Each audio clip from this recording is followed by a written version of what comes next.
দর্শক, আমরা ট্রাই করছি একটা চকলেট বাজি দিয়ে কতটা আঘাত আনতে পারে। আগের একটা ভিডিওতে দেখাইছিলাম চকলেটের থেকে একটু বড় সাইজ দিয়ে যে কতটা আঘাত আনে, একটা কলা গাছ পুরোটা একদম ধ্বংস হয়ে গেছিল। তো এটা একটা চকলেট দিয়ে আমরা বাঁশের মধ্যে দিয়ে ট্রাই করতেছি, দেখি বাঁশটার কত ক্ষয়ক্ষতি হয়।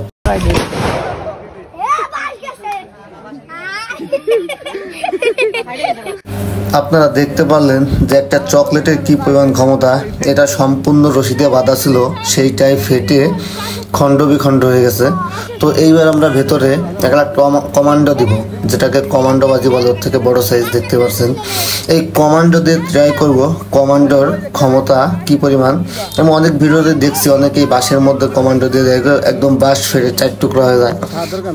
তো এটা হচ্ছে বাঁশের গোড়ার সাইজ, যে সাইজটা কি মাটি থেকে জন্ম নেয়, সাইজটা অনেক শক্ত এবং শক্তিশালী থাকে।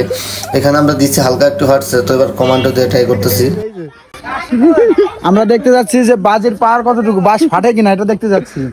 ভাই দৌড় দেওয়ার সুযোগ করে দিন। হ্যাঁ, আপনি দৌড় দেন। আমার আগে সত্যি দিয়ে ভাই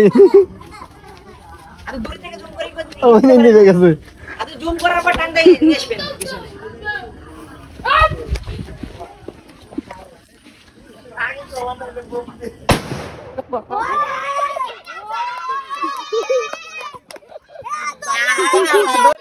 একটা কমান্ডোর কিন্তু বিশাল পাওয়ার। এইটা দেখছেন, এই মাথা থেকে ওই মাথা পর্যন্ত রশি বাঁধা ছিল, একটা রশিও নয়, আর এটা ফেটে 4 খণ্ড হয়ে গেছে।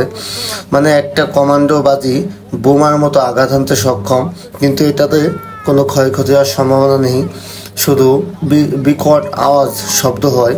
মানে এত বড় শব্দ হয় হিসাবের বাইরে। এটা আমরা ক্যামেরা অনেক দূর নিয়ে রেকর্ড করছি, যার কোনো পুরো শব্দটা আসে নাই।